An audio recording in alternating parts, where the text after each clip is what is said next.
morning like any other at the office. 藤田、またクレーム入ったじゃないの。こんなにミスしてたら先方から愛想つかされて取引破綻になるわよ。すいません。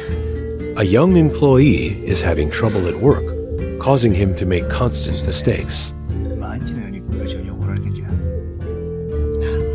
いつほんと仕事できないよな。 His immediate supervisor, a woman with a serious demeanor, repeatedly reminded him to help him improve. はい。 In the eyes of some colleagues, she appeared to be 何回 rigid ミスすれば and 気が済む difficult. のよ。今月3回もクレーム入ってんのよ。 That's exactly how Hori felt on that cold Tuesday morning. He had already made 2 mistakes today. It wasn't carelessness. It wasn't laziness. It was pressure. Crippling, silent pressure. That voice belonged to Mizumi, his direct manager. The woman who never raised her tone, but somehow managed to make the air grow heavier with just one sentence. People whispered about her during coffee breaks. Was she really just cold? Or was there more to it? Back at home, in a quiet apartment across the city, Mizumi, her expression softened, shoulders relaxed. The weight of the day slowly melted into the warm light of her living room. 帰り。今日も随分遅かったな。She wasn't a machine. She wasn't cold. She was just someone who had learned to carry responsibility in silence because someone had to. それよりさ、今もう若くないんだから。そうね。じゃあ俺先寝るな。おやすみ。おやすみなさい。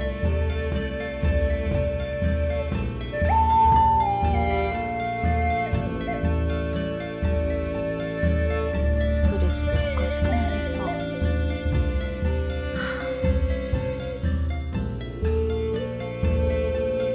The next few days at the office passed in a blur of emails, reports, and quiet tension. Hori was trying, really trying. But with each effort, the pressure only grew heavier. 藤田、はいはい。準備できてるの？何でしょうか。私と今から先方に謝罪に行くんでしょ？ああ、そうでした。はい。あなた、まさか忘れたわけじゃないでしょうね。いや、そんなことはありませんよ。ほら、行くわよ。はい。 And Mizumi? She remained the same, calm, clear, and always watching. That evening, as the office slowly emptied out, Hori was still at his desk, rechecking everything before submitting. 部長、あと僕が全部やりますんで、先に帰ってください。何言ってんの？あんた一人じゃ終わらないでしょ？任せることなんてできないわ。 He expected her to leave before him, like other managers he'd known. But there she was. It was past 8 p.m., but she didn't seem rushed. 成長してよね。 She was focused, present, involved. Not scolding, just helping, step by step. And that's when it started to click. This woman, who seemed so rigid on the outside, was always the last to leave. Always willing to explain things twice. Always standing beside her team, even when it wasn't her mistake to fix. She wasn't just managing, she was mentoring, molding, building. And yet, no one seemed to notice. That night, Hori with a weight heavier than exhaustion. It was guilt. Because for weeks, maybe months, he had been viewing her through a single lens, the strict boss who never smiled. But now he was starting to see a different picture. He wondered what she was like outside this place. Was she always this composed? Did she ever laugh freely? Did anyone ever ask her how she was doing? The truth was, Hori wasn't the only one struggling. Others were starting to feel it too. The weight of expectations, the looming deadlines, the silent race for improvement. Some adapted. Others resisted. 藤田、あはい。なた、これで提出しようとしたの？あ、はい。そうですけど。いい加減にしなさいよ。数字も何もかも間違えてるじゃないの。あれほど言ったのに何を聞いてたのよ。申し訳ございません。今日残業して修正いたしますね。当たり前じゃないの。たく、使えないわね。Whispers returned. She's asking too much. She doesn't understand how overwhelmed we are. I'm not staying another night just to fix what she thinks is not up to standard. That's when the pushback began. One evening, after a tense meeting, a small group of team members gathered near the elevator. Frustrated, fed up. One of them, Ben, muttered just loud enough for Hori to hear. She thinks being cold and perfect makes her a good leader? Maybe if she actually connected with people, we'd work harder. Another added, she doesn't care about us. She only cares about results. Hori stood there silently, unsure whether to agree or walk away. He didn't defend her, but inside, something twisted uncomfortably, because he had seen her care. He remembered that late night when she stayed behind to coach him, the quiet intern who nearly quit, or when she brought in coffee for the whole team during the busiest week of the quarter. No big announcement, just a gesture, quietly left on their desks.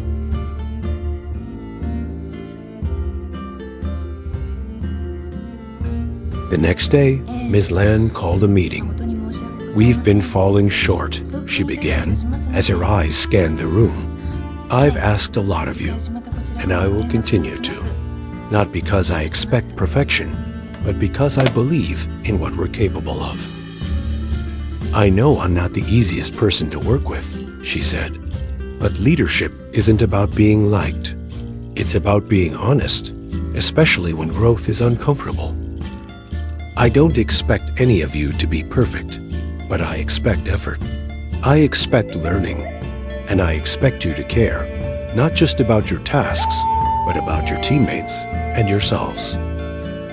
If any of you are feeling overwhelmed or need support, my door is always open.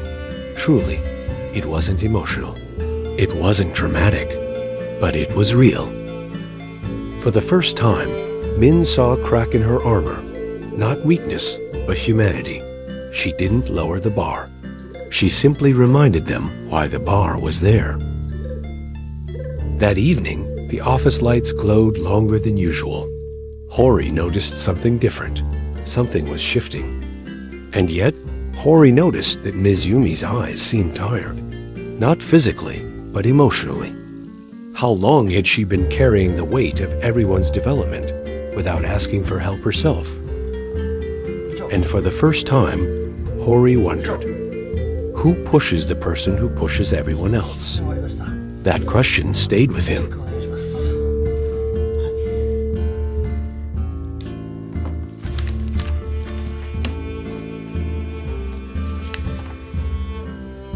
The next morning, Hori did something simple, but brave. He walked into her office before his shift began and said, I appreciate how much you care, even if we don't say it enough. Ms. Yumi looked up surprised. Thank you, Hori. That means more than you know, she said softly. And in that moment, everything changed. Not because the work became easier, not because the hours got shorter, but because the space between them, the invisible line between manager and employee, between pressure and growth, began to blur. They weren't just working anymore. They were growing together. But growth never comes without friction. One Thursday afternoon, just as the team was preparing to present a quarterly report, a critical mistake was found. A number had been miscalculated. A big one. It threw off an entire section of the presentation. The room went still. Everyone turned toward Hori. It was his report. Ms. Yumi looked directly at him, but this time there was no scolding, just silence. 忘れてたじゃないんだよ。なんでそうやって足引っ張るんだよ。福山、今から取材に行ってちょうだい。後の内容私がやるから。はい。橋本、商品化部分にお願いして。行ってきます。 I'll take responsibility for this. Hori, stay behind after the meeting. She finally said, before anyone else could speak. He sat frozen in her office afterward. Then she shared with him that she had also made mistakes, so she didn't blame him, but wanted him to become better. That moment, that crack in the wall between them, opened something deeper than all their previous conversations. It wasn't just about expectations anymore. It was about trust. Not only is she strict when necessary, she is also always ready to acknowledge and praise worthy efforts. For those who are behind schedule, she does not hesitate to support them, working with them late into the night to complete the work together. At home, she is a gentle wife, always wanting to spend time with her family. But when work responsibilities call, she still chooses to stay, fighting side by side with her teammates to overcome challenging times. やだ、どうした？取引先の担当から出た方がいいんじゃない？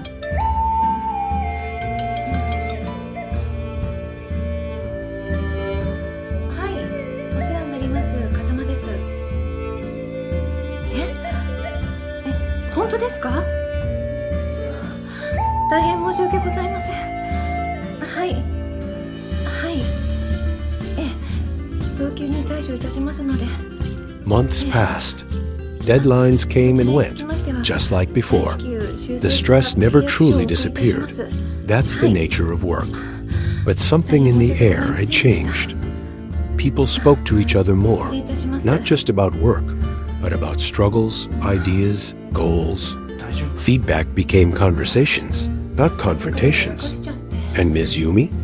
She hadn't become softer, but somehow she felt closer.